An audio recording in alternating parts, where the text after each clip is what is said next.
Bonjour ou bonsoir, ça y est, ça marche normalement.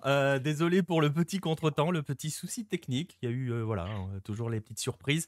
Oui, ça marche, ça y est, on y arrive. On savait qu'on allait y arriver. Puis bon, ça faisait longtemps qu'on n'avait pas eu de bug pour démarrer un 9-10. Bref, voilà, là, ça marche et ça fonctionne très bien. Oui, merci. Bonsoir à toutes et à tous, ou bonjour hein, en fonction du pays et de l'heure où vous êtes, parce que je sais que là, dans le chat actuellement, il y en a qui sont de l'autre côté de l'océan. Et il y en a même qui sont de l'autre côté, vous allez voir. Ils sont pas dans le chat, ils sont encore vivants, malgré le départ un peu compliqué. Mais voilà, on est ravis de vous retrouver pour le 9-10, le rendez-vous habituel hein, du lundi soir, 21h, où on passe 1 heure et demie à parler des footballs de la planète lucarne opposée. Il n'y en a pas eu la semaine dernière, donc on est content de revenir cette semaine avec un joli menu. Je vais d'abord accueillir ceux qui vont m'accompagner. Vous ne les verrez pas, mais vous les entendrez. On va commencer... Est-ce qu'on commence par le plus éveillé des deux? On va commencer par celui qui est là le moins souvent. Allez. Et en plus, ordre alphabétique. Hein. On va commencer par le kangourou de la rédaction de Lucarne Opposée. Il aime quand on l'appelle comme ça. Antoine Blanchet-Quérin. Salut Antoine. Salut Nico, bonsoir à tous, j'espère que vous allez tous bien. Bah, ça va mieux quand ça marche. Ouais, ça fait partie du... Ça va mieux. Malheureusement, ça fait partie du jeu. Voilà, c'est ça, c'est ça. Donc voilà. Bon, après, si vous voulez l'anecdote de pourquoi ça marchait pas le micro, c'est parce qu'il y a un petit câble qui était pas bien branché. Un de plus. Bref, c'est le deuxième de la soirée parce qu'il y en a eu un déjà en off. Bref. Bah bien, content de te retrouver, Antoine. Hein. On va parler donc Australie, vous le verrez dans le sommaire dans un instant. Et on va aller voir celui qui, j'espère, ne s'est pas rendormi, parce que il est 5 heures du matin chez lui actuellement. Tu me corriges si je me trompe, mais c'est ce qu'on a dit, ce qu'on a vu en off. C'est Monsieur Baptiste Mourigal, depuis la Corée du Sud. Salut Baptiste. Salut à tous, et oui, je te confirme, il est 5 heures du matin, et non, je me suis pas encore endormi, j'étais à deux doigts. Hein. C'est le coup du micro, celui-là c'était pour m'achever. C'était pour voir si t'étais, voilà, si tu t'étais bien réveillé. Est-ce qu'on raconte l'anecdote du double réveil ou pas? Bon, on peut, hein, c'est dur les calculs, hein, faire plus 8, 21 plus 8, je suis arrivé à 3 heures du matin, mais j'attendais tout seul, en train de faire un live, tout seul. C'était bien. Et voilà, il était juste 19 h en France à ce moment-là. Bref, voilà, vous allez voir, il va être particulièrement éveillé. Vous le voyez, deux Asiatiques, je sais, je relance pas le débat, mais ils sont Asiatiques en termes de football. Présent, ça veut dire qu'on a un sommaire, forcément, très Asie ce soir. Le voici, ce sommaire. Ça va commencer justement avec Baptiste. Euh, on va parler d'un phénomène hein, qui a changé de forme, on va dire, en Corée du Sud. On va parler du retour des joueurs, de certains types de joueurs en Corée du Sud. Ah oui, chez Carlitos, les Asiatiques d'Australie, l'Australie est en Asie en termes de football. Ça fait un grand plaisir à Baptiste, mais on va pas lancer le débat maintenant parce que sinon on est mort. Donc bref, première partie Corée du Sud, le retour au pays de certains joueurs. Vous allez voir que les profils ont changé. On va se poser la question de savoir si c'est une bonne chose pour les joueurs d'une part et pour le football coréen d'autre part. Ça sera le premier dossier. Ensuite, je le disais, Australie. Donc on ira en Australie. Parce que quelque chose d'autre va arriver en Australie. C'est la deuxième division qui est prévue d'ici un an. Et on a eu la liste des candidats. On va parler de cette D2 qui va arriver en Australie, de la forme qu'elle va prendre, de ce que cela peut changer sur le paysage footballistique australien. Donc un gros menu. Et ensuite, vous verrez qu'on sera quand même pas très loin de l'Asie. On parlera de l'Équateur et de ses liens assez particuliers avec le Qatar, et pour expliquer notamment la nomination du nouveau sélectionneur. Ça va intéresser aussi Antoine parce que c'est le prochain adversaire d'Antoine, c'est le prochain adversaire de l'Australie. Donc voilà, dernier passage, dernier point de l'émission, vous en avez l'habitude, les Golasso Hello. On ne parlera pas du retour en Eurostar de Park Soo-young, même si on va parler de Park Soo-young. Ça va être justement la première partie. Merci pour la transition offerte. Hein. Je sais que c'est gratuit. Merci, Biscuit Prince de Lu. La transition avec donc le premier thème que l'on va aborder ce soir, le retour des Coréens en K-League. Allez, c'est parti.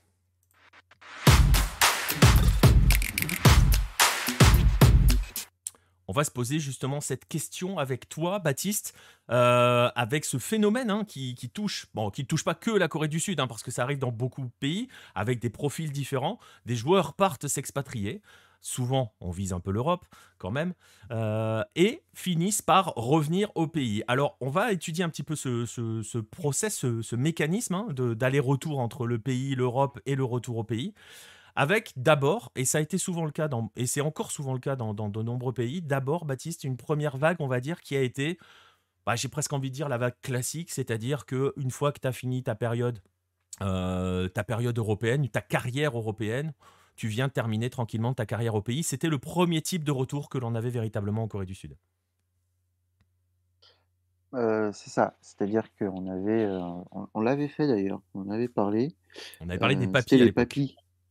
Ouais, c'était les papys, on les appelait les papys qui revenaient.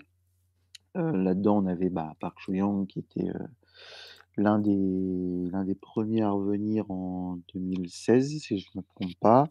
On a eu ensuite, Ki Sung-young qui était revenu. On a eu Park Joo-ho, on a eu qui d'autre? On a eu Koo Ja-chol l'année dernière, donc on a eu cette 1re vague qui était, bah, je finis ma carrière, au pays, avec ma famille et cetera et je termine sur, on va pas dire en roue libre parce que ça reste quand même assez compétitif, mais je termine avec moins de contraintes et moins de pression puisque voilà, c'est devenu des joueurs qui se sont installés internationalement et en Europe et qui ont un petit peu, une image de celui qui va venir, renforcer l'équipe. Donc on a eu cette première vague, qui je pense continuera, hein. Je vois pas pourquoi, les actuels, européens ne reviendraient pas de la même façon et je pense que le prochain, si on regarde à peu près les âges, ça devrait être, Lee Jae-sung, qui est actuellement à Mayence et qui cherche d'ailleurs un nouveau club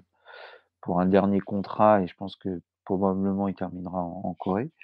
Mais actuellement, depuis alors c'est un phénomène que j'appellerais récent, parce qu'on l'a surtout vu ces 2 dernières années, mais on a aussi pu le noter il y a quelque temps, c'est le retour en Corée pour se relancer, tout Ouais. simplement. Ouais, on va en parler et justement pour bien comprendre ce premier type de retour que tu viens de décrire avec, voilà, avec, Park Cho-young, tu noteras quand même que j'ai bien choisi la photo, pour Park. Si tu je sais pas si Bah, tu pour si une fois tu qu'il met un but et une photo, donc c'était une photo collector d'un but avec Séoul. en plus, je crois que c'est en Asian Champions League, C'est donc fort c'est même probable, pas en ouais. K-League. C'est fort probable. Mais bon, bref, ça, c'était en fait la vague classique et c'était une vague aussi, qui, comment dirais-je? Qui avait pour, comme tu le disais, d'assurer une transition vers l'après-carrière et le joueur, en gros, venait apporter aussi son expérience au sein du groupe. Et d'ailleurs, l'exemple Park Cho-young, on en rigole, mais il n'est pas forcément si idiot que ça parce que il est passé à Séoul, il est à Ulsan. On sent il est en train de glisser vers une carrière de coach, donc il est en train de préparer l'avenir en fait. Tu vois la transition pour l'avenir. Donc c'était le phénomène classique de transition d'une carrière d'un joueur en fait concrètement. Et tu le disais, il y a un nouveau phénomène, ça a changé, c'est récent. Maintenant, on ne vient plus justement, j'ai presque envie de dire, passer le témoin. On vient, comme tu le disais, pour relancer sa carrière. Et on a des exemples bah, très récents, hein, d'il y a quelques mois encore. Bah, c'est ça, c'est-à-dire que, désormais on vient chercher du temps de jeu, on rentre au pays pour avoir du temps de jeu parce qu'on a eu soit on était en position d'échec en Europe, soit on était dans des clubs où finalement on n'arrivait pas à viser plus haut et donc on était par exemple bloqué en 2e division ou finalement, bah, on ne sait pas où jouer pendant un certain temps parce que, pour X ou Y raison et bah, on trouve un club de Kelly qui veut bien nous récupérer. Où on était en échec, hein, c'est On a l'exemple de eu Wang Wijo. oui, après par exemple, je pense à Wang Inbon, lui il était pas en échec. Non. Il y avait juste eu la guerre, il y a aucun club qui voulait le récupérer, heu parce que je sais plus pourquoi, c'est parce que c'était pas le bon timing pour aller récupérer un club en Europe. Bref, il est revenu à Séoul, il est pas resté très longtemps, mais ça lui a permis de jouer, ça lui a permis de s'entraîner, ça lui a permis de garder un certain niveau et puis il a réussi à retrouver un point de chute à l'Olympiakos. Donc on a aussi cette partie-là qui permet de garder les mecs en forme, en fait. Donc ne plus vraiment venir, et les pieds en éventail, fin de carrière, on peut terminer tranquillement. Aujourd'hui, on est vraiment venu pour, chercher quelque chose de compétitif et c'est assez récent, même si, dans ces joueurs-là, moi je pense aussi à Kim Jin-soo qui a eu, des gros soucis en Allemagne, parce que blessure, parce que Nagelsmann ne comptait pas sur lui, donc il était revenu se relancer, en Corée et s'imposer comme l'un des meilleurs latérales de la Corée du Sud. On l'a surtout vu ces 2 dernières saisons puisqu'on a plusieurs cas qui le rappellent. Ouais. Alors, il y a une question dans le chat qui est hors sujet, mais on va quand même l'aborder parce qu'on parle d'une légende. Il devient quoi, Lee Dong-gook? Il gère toujours la carrière. C'est quoi? C'est son fils ou sa fille? Je me rappelle plus ce que tu avais écrit dans l'article. C'est sa fille qui Sa fait fille. du tennis, donc on le voit régulièrement sur Instagram, avec sa fille qui est encore, je crois, assez jeune, hein, qui a pas encore l'âge d'être professionnelle. Donc on le voit de temps en temps, il fait des petites apparitions à la télévision, il avait passé ses diplômes d'entraîneur, mais je ne sais pas s'il continue. Mais non, non, il s'occupe et je pense qu'il a besoin aussi d'un break avec le football, hein, pendant un certain temps, mais il s'occupe. Tu penses qu'il reviendra dans le foot? Je pense, Ok. je pense. Clairement, je pense qu'il va vouloir revenir, c'est toute sa vie, hein. Il a joué pendant longtemps et je pense que oui, oui, il a envie de revenir. Il a pas passé ses diplômes pour rien. Et lui, tu vois, par exemple, si on fait le parallèle avec les papis qui ont transité tranquillement, qui sont revenus pour justement, on parlait de Park Choo-young, qui est en train de transiter tranquillement vers une carrière d'entraîneur et probablement en K-League. Lui ne l'a pas fait ce chemin-là, il fait un break. Mais voilà, c'est un type de joueur. Lui, il n'a pas fait véritablement de gros allers-retours non plus. On va revenir sur ce nouveau phénomène. Je ne sais pas si on peut parler de phénomène, cette nouvelle tendance, on va dire, qui est de venir véritablement se relancer. On va poser une question toute simple, on voulait l'évoquer dans ce dossier. Euh, Est-ce que ça fonctionne déjà pour le joueur, le fait de revenir au pays pour se relancer? Est-ce que ça marche? Bah, après, ça dépend des cas. Wang Inbon, ça a marché parce qu'il a tout de suite retrouvé ensuite un point de chute en Europe. Alors certes, à l'Olympiakos, on donne le crédit qu'on veut. Kim Jin-soo, j'en parlais. Wang Guizhou, pour le moment, bon, ça n'a pas encore bien fonctionné parce qu'il n'a pas encore marqué sur les 3 premiers matchs, mais quand on le voit, clairement, quand il touche le ballon, bon, on sent qu'il est quand même supérieur à ce qu'il y avait avant lui, à Séoul. Et puis on voit aussi sur le terrain qu'il fait peur. Donc, pour le moment, lui, il se relance complètement et ça lui permet de rejouer parce qu'il était complètement en perdition, Ouais. en Grèce. Ouais, parce que ça reste quand même un très Gidon bon joueur, hein, enfin voilà oui, quoi. bah, C'est le Bordelais ça qui reste parle quand même l'un aussi, des mais ça reste un bon joueur, quoi. Normalement, il doit pouvoir bah, trouver c'est le haut du un club normal, enfin un c'est le bon haut du club. panier. Ouais, voilà, c'est ça. On parle Oui, d'un international. donc après le seul sujet, c'est de savoir si Saúl va réussir à jouer offensivement et lui permettre de mettre des buts. Ça, c'est une autre question, parce que là, actuellement, bon, bref, on va pas partir sur le débat. Dans les autres joueurs, bah, je pense à Ji Dong-hwan aussi qu'on aurait pu mettre en papy, mais qui était plutôt lui aussi sur une volonté de se relancer après être en échec en Allemagne et bah, malheureusement pour lui, il enchaîne les blessures et il joue pas du tout avec Seoul. Donc lui, ça a pas marché, par exemple. Après, on a les 2 joueurs de la Masia, Lee Seung-woo qui est revenu, lui, en échec, complet aussi en Italie, qui est revenu en Corée, du côté du Suwon FC et qui a fait une excellente saison l'année dernière, donc C'était lui, hein, la c'est volée c'est totalement plutôt folle, hein. positif. C'est ça, hein? C'est ça, c'était lui. Il a déjà eu encore une fois des touches pour aller en Europe, donc il commence à se refaire un nom. Il a décidé de rester encore cette saison. Il a encore beaucoup de choses à à modifier, notamment son caractère. C'est pas possible de prendre autant de cartons rouges quand on est un attaquant. Oui. Donc il faut qu'il ouais, il faut qu'il arrive à se canaliser, qu'il arrive à faire un gros travail sur lui-même et puis il a un peu une personnalité qui est assez particulière. Donc il faut qu'il travaille encore, mais au moins voilà, il arrive à avoir du temps de jeu, à se relancer, il est plutôt bon, on va pas se le cacher. Et je pense aussi à Pek Sung-ho, qui est lui aussi passé par, par la Masia, qui était en échec, en Allemagne, et qui est revenu à John Book. Alors Il y a eu une polémique au moment de son retour, mais désormais il est revenu à John Book et il est complètement le maître du milieu de terrain et bah, la preuve que ça fonctionne, c'est qu'il a réussi à être sélectionné pour la coupe du monde. Donc voilà, il avait besoin de revenir. Lui, il revenait essentiellement pour faire les Asian Games, les Jeux olympiques et les Asian Games qui maintenant ont été décalés. Il n'a pas pu faire les Jeux olympiques parce qu'il était blessé et puis, Kim Hak-bang ne comptait pas sur lui et aujourd'hui, bah, il est bien installé dans le milieu de John Book. Je pense qu'il va aller faire son service militaire dans pas très longtemps, mais, au moins ça lui a permis de se relancer et d'être sélectionné avec, l'équipe nationale. Et justement, il y a 2 questions par rapport à cela. La première par rapport au retour des joueurs, quand ils reviennent au pays, est-ce que, ils reviennent est-ce qu'ils reviennent en priorité dans leur club formateur ou pas vraiment? En fait, on a un peu tous les profils, hein, Baptiste. Bah, on a un peu tous les profils, Lee Sang-woo, lui, a grandi à, à Suwon, enfin, est né à Suwon. Après dire qu'il a grandi, c'est un peu compliqué parce qu'il est, Ouais. il est parti très jeune à la Masia.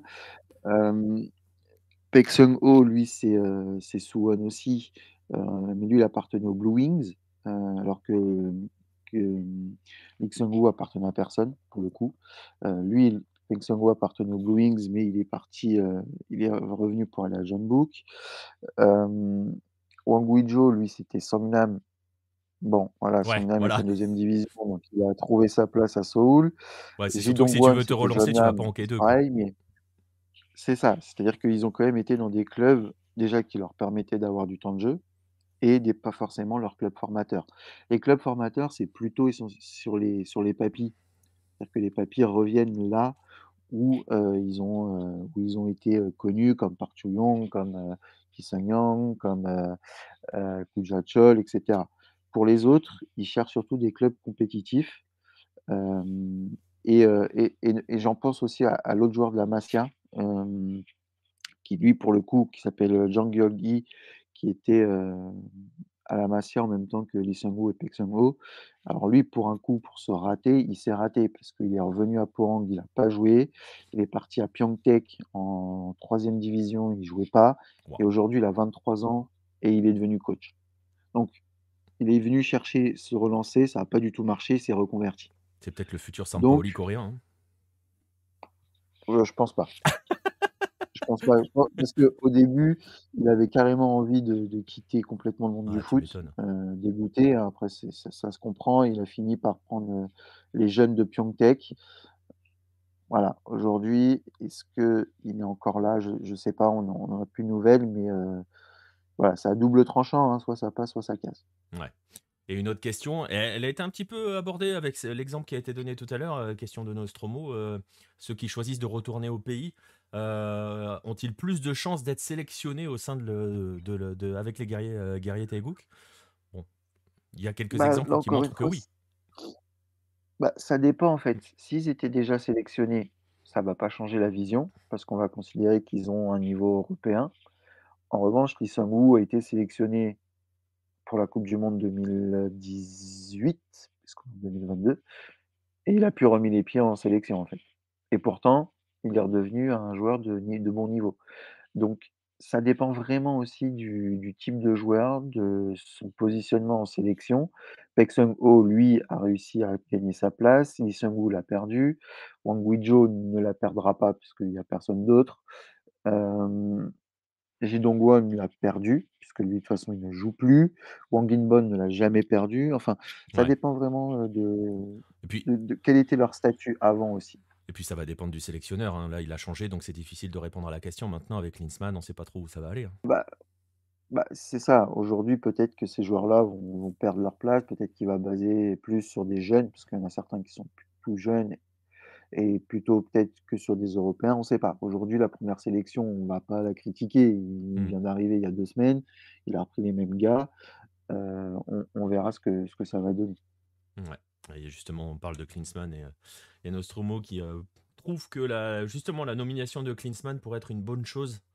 Je pense qu'il saura aider la Corée du Sud à franchir un cap et ce qu'il a proposé avec la Mannschaft puis les USA était plutôt convaincant. Donc le choix de la KFA lui paraît intéressant. Je sais pas ce que tu en penses, toi. Après, c'est difficile, on va attendre, hein. Mais s'il arrive à faire Oui, le taf qu'il a fait aux États-Unis, même s'il y a eu des critiques, hein, aux États-Unis, mais il a fait un vrai taf en profondeur aussi. Donc ça peut être intéressant par rapport à ça. bah, surtout faut attendre et il faut voir comment il va gérer cet après Mm. Bento, parce que Paolo Bento, je l'avais expliqué, avait quand même pris en main, une grosse partie de la fédération et des équipes de jeunes. Est-ce qu'il va s'inscrire dans la continuité? Est-ce qu'il va faire des choses différemment? On repart de zéro. Est-ce qu'on repart de zéro? Est-ce qu'on continue? Quand on voit les critères d'attribution du haut poste, encore une fois, il rentre pas vraiment dedans. Moi, je dis rien. Tant qu'on n'a pas vu, je dis rien et pour le coup, lui, il a pas fait de bêtises comme avait pu faire Paulo Bento en arrivant, en disant une bêtise, voilà, grosse comme pas possible sur la sélection. Là, lui, pour le moment, il est dans la séduction, il parle de la Corée et cetera, on verra. Faut laisser sa chance. C'est ça. De toute façon, personne ne voulait le poste, donc lui, il l'a accepté. On verra bien ce que ça donne. Ah, et puis c'est pas forcément le plus mauvais choix, mais comme tu dis, on verra bien ce que ça donne. Alors on va revenir à notre thématique. On a vu les types de profils de joueurs qui revenaient avec cette nouvelle tendance. On a vu les bilans individuels. Enfin, on n'a pas dressé un bilan joueur par joueur, mais de manière générale, est-ce que ça peut être intéressant pour le joueur de revenir au pays pour relancer sa carrière? Est-ce qu'ils y parviennent surtout? On va poser la question dans l'autre sens cette fois-ci, de savoir est-ce que pour le foot coréen, et en particulier la K-League, même voire pour la sélection hein, au final, est-ce que c'est une bonne chose de voir ces joueurs-là, ce type de joueurs-là, hein, parce qu'on parle de joueurs, bon oui, Wang Weijio est un peu plus âgé, mais il est quand même encore à destinée, entre guillemets, européenne, pour encore quelques années, je pense. Euh, mais les autres, aux alentours, tu me dis si je me trompe, on va dire entre 23 et 26 ans, à peu près. Euh, les autres exemples, est-ce que c'est bénéfique pour la K-League et donc pour, à plus grande échelle, aussi pour la sélection, ce genre de retour, cette tendance-là? Bah, globalement, oui, parce que, les mecs vont venir, vont amener un côté potentiellement plus professionnel type Europe, donc une méthode de travail différente. Ils vont pouvoir, un peu montrer la vision européenne aux autres joueurs, savoir comment il faut, voilà, devenir, de plus en plus sur ce point-là, tout simplement parce qu'on a des méthodes de travail différentes et sans doute on insiste sur des choses beaucoup plus différentes en Europe qu'en Corée. Il y a aussi une bonne chose, c'est que, bien évidemment, les supporters qui adorent, la sélection vont venir au stade, plus parce que voilà, Wang Weijio est là, bah, enfin, on va aller le voir, il a défendu les couleurs de la Corée. Lee Seung-woo, bah, c'était une star, donc il est arrivé, le nombre de maillots que j'ai vus, en allant au derby là, la semaine dernière, Ce samedi week-end. dernier, ce week-end, oui, exactement. Bah, il a les maillots, ils sont partout. Clairement, on va parler d'eux en plus dans le monde entier. On va parler du Suwon FC, on va parler de Lee Seung-woo. Baek Seung-woo, on va en parler parce que ancien de la Masia et cetera. Donc globalement, oui, c'est positif, ça va amener plus de supporters, ça va amener, heu, plus de compétitivité aussi pour les autres joueurs. Parce que même si ces mecs-là étaient en échec en Europe, Ouais. bah, ils y sont pas allés pour rien. C'est-à-dire qu'ils ont un certain niveau. Ça va voilà, donc globalement, je pense que c'est positif, pour la K-League, pour la sélection, je sais pas, mais pour le championnat, ça l'est, puisque tu vois, Lee Seung-woo, il a des touches encore en Europe, c'est-à-dire qu'il y a des mecs qui viennent le voir. Donc c'est-à-dire qu'il y a des mecs qui vont venir voir d'autres joueurs aussi. Donc si on sait qu'ils viennent voir ces gars-là, potentiellement, il va Oui. falloir se mettre à jouer aussi un peu mieux parce qu'on va vouloir se montrer. Donc ça va changer beaucoup de choses, et c'est positif pour tout le monde. Et d'ailleurs, ce sera la dernière question. Tu parlais pour le public, et pour les gens qui viennent voir justement des internationaux, parce que c'est vrai au final, des internationaux expatriés, on les voit qu'à la télé, là on peut les voir en vrai. On a un regain hein, sur le début de saison. Pour l'instant, ça a l'air de tenir un petit peu quand même, hein, les affluences au stade. Tu crois que ça peut être une des explications? Alors, une des explications, non. Je pense que l'explication principale, c'est le parcours à la coupe du monde. C'est-à-dire qu'il y a eu, quand même un parcours exceptionnel, hein, personne ne s'y attendait et globalement, je pense que les Coréens ont vu une belle équipe de Corée et ils se disent que finalement le foot, c'est plutôt bien, donc ils y vont. Après, il faut le dire, le baseball n'a pas encore commencé. Oui, c'est vrai. Donc Le baseball commence le mois prochain. Les matchs vont être potentiellement à la même heure. Attention, voyons ce qui va se passer. Mais là, pour le moment, on a des stades qui sont plutôt bien remplis. Alors oui, celui de Séoul, c'est que 20 000 personnes en moyenne. Le stade est immense, donc il en fait 66 000 places. Donc forcément, ça, on a l'impression que c'est vide, mais c'est une bonne moyenne, sachant que Séoul a en général l'une des meilleures moyennes de K-League. C'est une bonne moyenne. Celui du Suwon FC, il était plein. Donc alors, il y a une superficie de 11 800 places, mais je ne sais pas si c'est en retirant toute la partie de la tribune qui est avancée, parce que cette partie derrière est condamnée, donc forcément on perd un nombre de sites, Mm. de places, pardon. Donc on a quand même 8 600 personnes, donc c'est quand même bien. Enfin, voilà, il y a un regain. Attention, le baseball n'a pas commencé, mais pour le moment ça revient juste après Coupe du Monde. On le voit en général toutes les années après Coupe du Monde. Excepté 2019 parce que non, bah non, c'était en 2020, donc non, c'est en 2019, donc voilà, à voir ce que ça va donner, mais j'espère que ça va continuer comme ça parce que c'est toujours plaisant de voir un stade plein plutôt qu'un stade vide.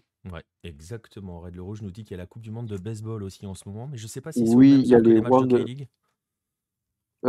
c'est les World Classic, il y avait un match ce week-end, il y avait un match de la Corée, mais en fait, les Coréens se sont un peu désintéressés progressivement de leur équipe nationale, d'après ce que j'ai compris, parce qu'elle arrête pas de perdre. D'ailleurs, elle a perdu face à l'Australie, c'est pour dire.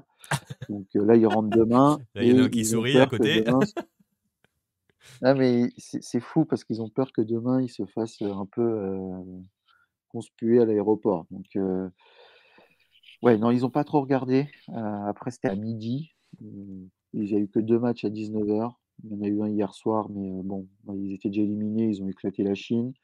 19h, après c'était à midi. Je suis pas sûr qu'ils aient tous regardé parce que globalement, ils ont Ouais, donc perdu foi en leur équipe ouais, nationale. et ça vient pas directement tamponner les matchs de foot, donc Bah, celui qui était à midi ici, parce que le baseball, ça dure toujours 3 plombes.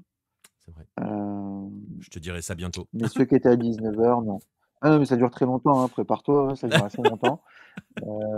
Et puis surtout, si tu comprends pas les règles, Si, c'est ça très long. va. Même si l'ambiance est incroyable, c'est très long parce qu'en fait, ça bouge pas beaucoup. Le stade bouge, mais le terrain bouge pas beaucoup par moment, donc tu regardes, OK, bon. Mais c'est sympa, hein, à faire. Si vous avez l'occasion d'aller voir un match de baseball dans un pays qui adore ça, c'est génial. Moi, j'y suis allé, j'aurais bien aimé y retourner, mais la saison n'avait pas commencé. Mais tu vois, là, en ce moment, ils sont aussi en train de prendre les premiers matchs de saison, la pré-saison, et j'ai vu à la télé, là, ce matin, ça commence déjà les stades à être pleins alors que c'est même pas les vrais stades, tu vois? Ouais, Les mecs vont voir les matchs de pré-saison, donc ouais. voyons dans un mois ce que ça donne et puis on en saura un peu plus. On en saura un peu plus. Et pour revenir donc et clore cette thématique, vous le voyez, il y a donc une nouvelle tendance. Ça peut aussi susciter des envies, hein, et ça peut être réinitier un cercle vertueux aussi pour la K-League. Alors c'est intéressant aussi quand on compare avec d'autres régions du monde, où les joueurs se barrent à 17-18 ans et ne remettent quasiment jamais les pieds au pays. Là, on voit qu'ils reviennent dans des formes encore, enfin pas très loin de leur pic de forme, hein. Généralement, on dit que le pic de forme est à 28-29 ans. Il y en a qui reviennent avant. À voir si ce phénomène que l'on vient de vous présenter perdure, à voir les effets de ce phénomène aussi sur le championnat. On surveillera ça forcément sur Hello. Baptiste suivra forcément cela et on verra ce que ça donnera au cours des mois suivants. Mais voilà, t'as des pronostics, Baptiste, sur les prochains à revenir, histoire de déclencher un effet Hello? Alors en ce moment, qui serait en échec? Bah, je pense que celui qui pourrait revenir, c'est celui de Fribourg, Jean Gouillon. Bah, on a aussi celui de, j'ai oublié d'en parler, celui de Incheon, euh, qui était à Augsbourg. Bon, lui, il a juste fini sa formation. Euh, j'ai complètement oublié son nom. J'ai oublié C'est son pas nom. bon signe pour lui quand même, hein. Si, Sean Sang-woon. Voilà, Sean Sang-woon qui est revenu. Mais je pense que Jean Gouillong, là, il est dans une mauvaise passe à Fribourg. Ça pourrait peut-être revenir si en plus il n'a pas son exemption de service militaire, un peu comme Kwon Chang-woon, qui n'avait pas eu le choix de revenir. Sinon, après, il n'y en a pas tant que ça, hein, des masses, hein, en Europe actuellement. Son Heung-min n'est pas en échec, même s'il ne marque pas.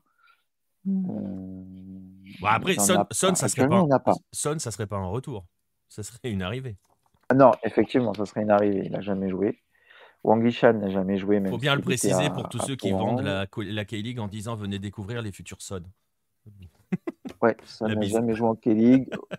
Bah, Wang Yishan non plus, même s'il a été formé à Pohang, mais il a fini sa formation en Autriche. Et les autres, bah, il y a Lee Jae-sung, mais lui, ça serait plus en mode papy. Et globalement, après, bon, bah, Lee Kang-in non plus n'a jamais joué en K-League. Non, je pense que là, il n'y en a pas.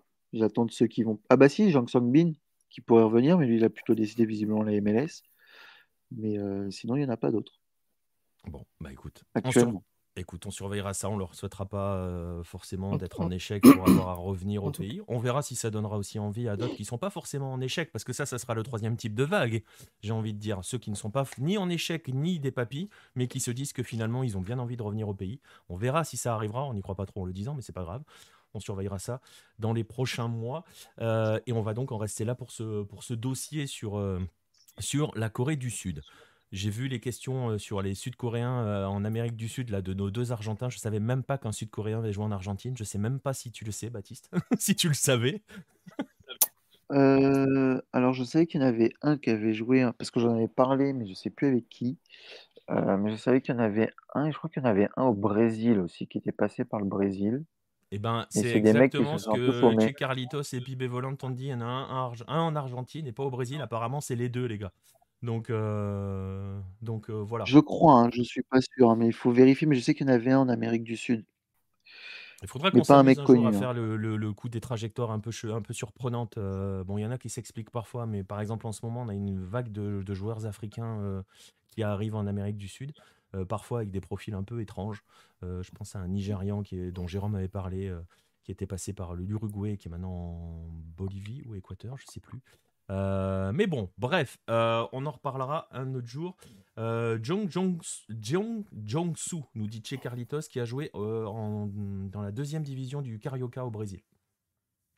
Ouais, Bref, c'est possible. Je sais que j'en ai parlé. Bah, il doit y être toujours, hein, parce que c'était il y a pas beaucoup de temps. Et ouais, ouais, j'en avais parlé. Bah, je crois que c'était avec Marcelin. J'en avais parlé de savoir s'il connaissait. Et ce mec-là, je sais pas ce qu'il fout là. Il est peut-être né là-bas. Je sais pas. voilà, Je sais pas. il faudra mener l'enquête. Bref, on va en rester là pour la Corée du Sud. On va remercier Baptiste. On va le laisser aller se recoucher parce qu'il est bientôt 6 heures. Merci. Bon courage, Ouais. Baptiste. Mais merci Merci. d'être Bonne venu. suite d'émission à tous. Et, euh, salut Salut. Baptiste, et à ciao. très vite. Et bonne fin de nuit. On va passer au dossier suivant. On va rester donc en Asie. Et on va bien le dire. En plus, on peut le dire maintenant que Baptiste est parti. En Asie, on Oui. va aller. Et on en profite, il est plus là, on va pouvoir lui taper dessus. On va aller en Australie.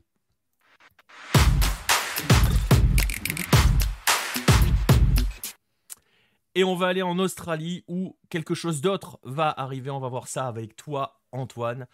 C'était l'une des infos hein, de la semaine dernière parce que ça a été comment dirais-je. C'est pas l'annonce de cette arrivée qui était la grande info de la semaine dernière, c'est l'annonce des 32 postulants à la future deuxième division australienne. On en a parlé sur le site, vous avez sans doute vu cette news passer. Euh, on a donc la liste des 32 postulants à ce qui va s'appeler la... Je ne sais pas si ça sera le nom définitif d'ailleurs, la National Second Division. Non, C'est non, je provisoire, hein. pense pas, non.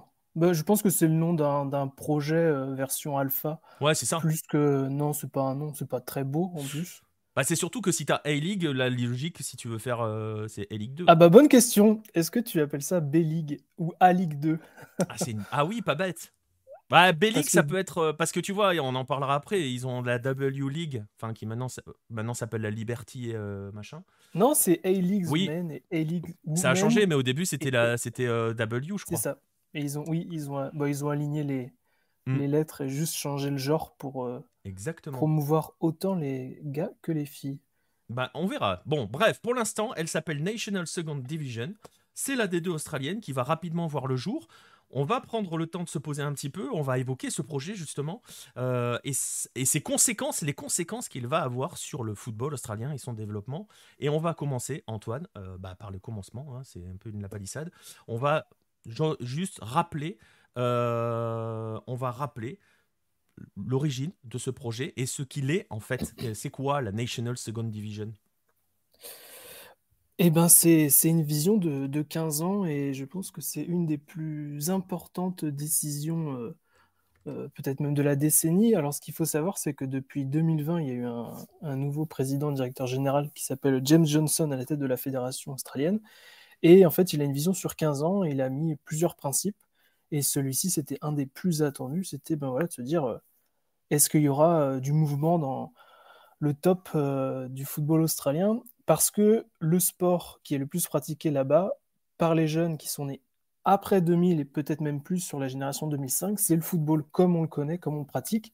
C'est pour ça que si vous entendez parler de football australien durant ce live, on parle du football comme on le pratique et pas du football national, le football australien, le Le footy. footy, ouais.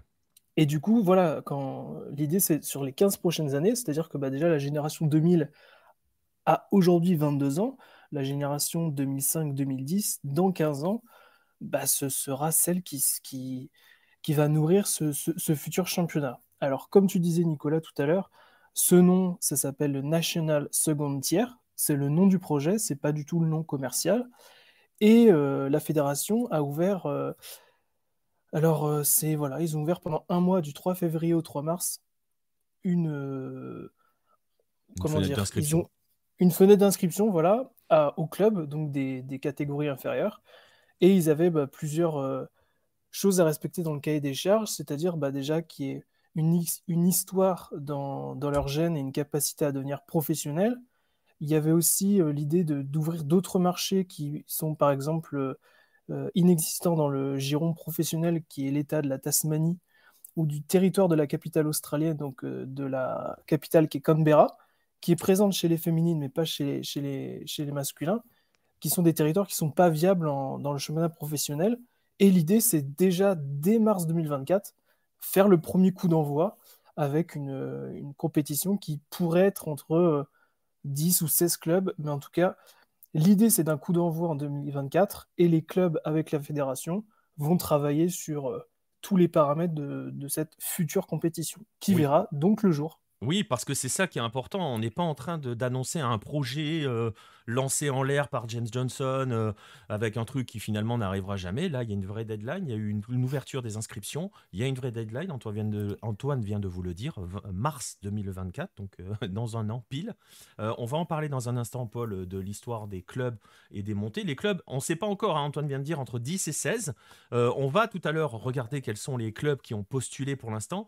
Tu as bien fait de préciser que, par exemple, des territoires comme la capitale, hein, et tu as bien fait de rappeler que la capitale c'est Canberra, c'est un des pièges classiques hein, pour Oui, ceux qui veulent faire c'est des vrai. tests de géo. Ce n'est ni Sydney ni Melbourne, c'est Canberra, parce que on n'a pas réussi à se mettre d'accord aussi. C'est pour ça hein, que c'est Canberra. Et Canberra qui avait postulé à la A-League, hein, on se souvient d'un projet hein, qui avait, Oui. enfin, je sais pas si on peut dire qui avait été mis en place ou il y avait un embryon de projet pour un club à Canberra. Oui, bah, c'était quand les deux dernières comment dire, franchises sont arrivées, donc Western United et MacArthur. Il y a eu plusieurs projets, dont la volonté de refaire venir un club à Canberra, parce que bah, les féminines sont là. Donc, Et depuis un moment. Hein. il a déjà existé même dans la catégorie des jeunes, en Youth League, donc l'ancien championnat des jeunes, il y avait une équipe à Canberra. Donc voilà, donc ça serait une bonne chose. Justement, on va faire la transition vers ces clubs-là. Croyez-vous que Usain Bolt aurait sa chance de jouer? Non. Euh, Quoique. Quoique, il aurait pu, mais bon, quand Quoique. c'est. Mais là maintenant, je pense que c'est fini quand même. Ouais, c'est fini. Mais il a eu un contrat, il a juste pas signé, mais il a eu un contrat, oui. Après très franchement, c'était pas si moche que ça. Hein. Pour dire les choses clairement, c'était pas si horrible. C'était pas exceptionnel. Oui, oui, non, Mais mais pour une des il y deux, ça serait avait. passé, je pense. Oui, voilà. Après, le seul inconvénient, si on a posé la question, il a eu un contrat qui était l'équivalent. Il a eu un contrat, mais il voulait le même salaire que Keisuke Honda, qui jouait Au la Victory. même année. Et en fait, on lui a dit, bah non, c'est quand même pas possible. Il y aura pas assez de retombées économiques pour ça. C'est ça. Mais il s'était quand même posé la question. Il est titulaire à Angers aujourd'hui, je pense. C'est pas gentil, ça. C'est pas gentil. Bref, on va revenir sur la D2 australienne. On vous a présenté, Antoine vous a parlé du projet. Juste de bien rappeler que c'est pour l'année prochaine, c'est-à-dire demain. Ouais, c'est fou de savoir qu'il n'existe pas. Il y a un club de foot dans la capitale, hein, tu vas voir, on va en parler dans un instant. Justement, on va parler de ces clubs-là, de ces postulants pour la deuxième division australienne.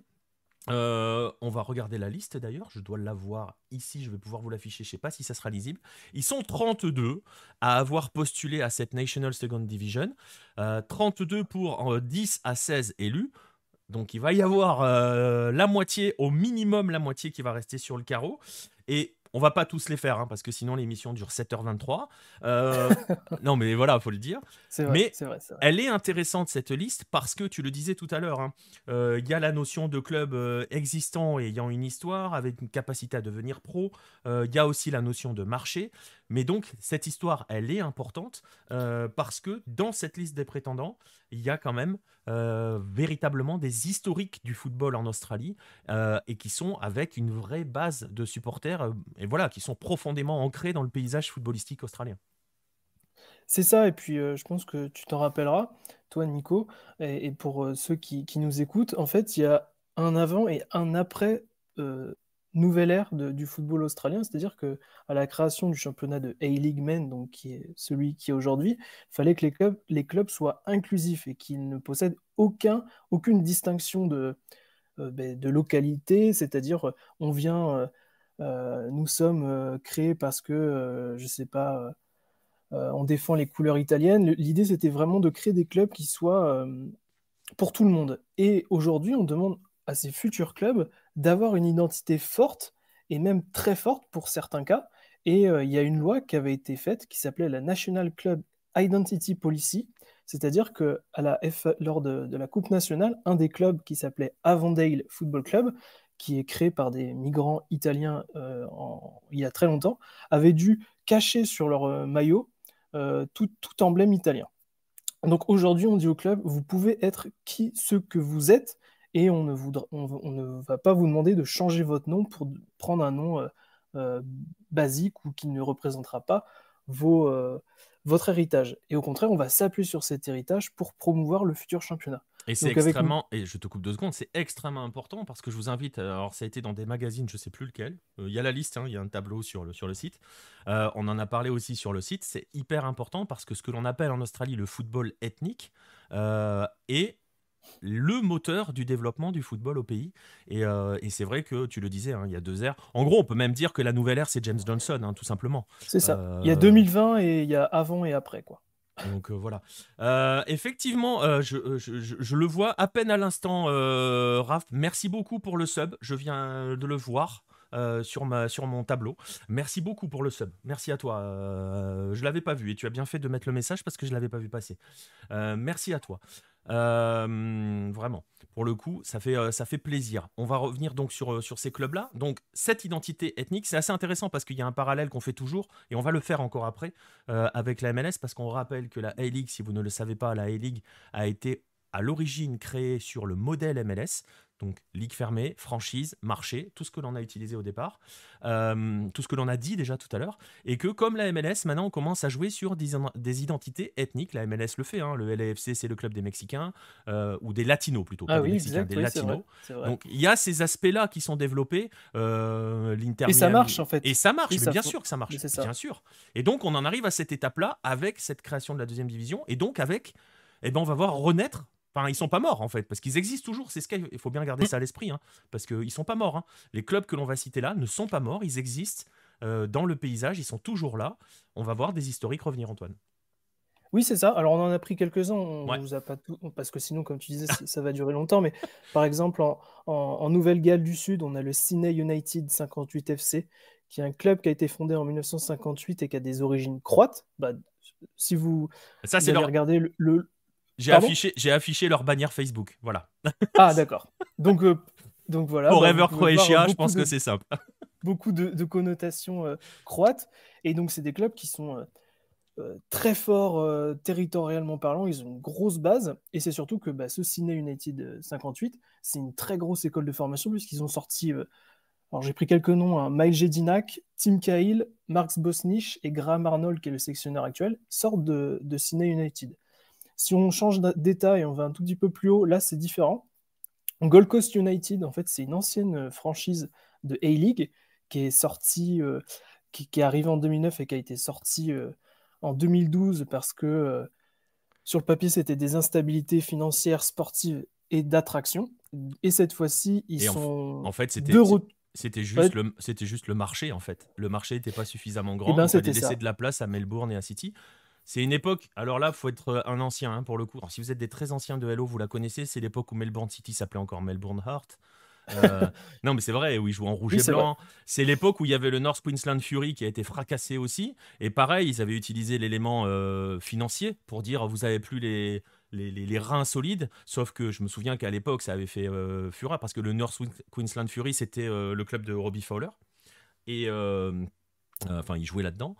Et les supporters avaient réussi à lever les financements suffisants, avaient même attiré un sponsor en disant c'est bon, on a les reins solides sur les 5 prochaines années. Et c'est l'époque où ils ont été dégagés. Gold Coast a été dégagé. C'est un peu l'époque où l'Australie candidatait pour la Coupe du Monde aussi, pour avoir la Coupe du Monde 2022 qui a été au Qatar, et qu'il fallait le soutien de tout le pays. Donc ils avaient placé des franchises de A-League un peu partout pour faire croire qu'ils allaient développer le foot partout. C'est l'époque d'avant James Johnson, hein, concrètement. Ah, complètement, oui. Et cette franchise-là, du coup, a été dissoute et elle est revenue en 2017. Bon, après, il y a pas, Il y elle est a toujours Shane pas. Smeltz. Parce que je sais Alors, que c'était leur je te dis buteur. oui, mais je sais pas s'il est encore maintenant ou après, c'est surtout des postes entraîneur-joueur Ouais, ou. mais non, non, non, mais pas en tant que joueur, mais en tant que. Il me semble qu'il était dans le board ou je sais plus quoi, à un Pour moi, il moment. y est encore, oui. Oui, ben c'est ça en fait. Il récupère en fait c'est un peu du lobbying aussi de récupérer. Je sais que les Wollongong Wolves font ça avec Wilkinson, mais c'est l'idée de récupérer en fait des joueurs pour appuyer en fait les licences aussi et les clubs.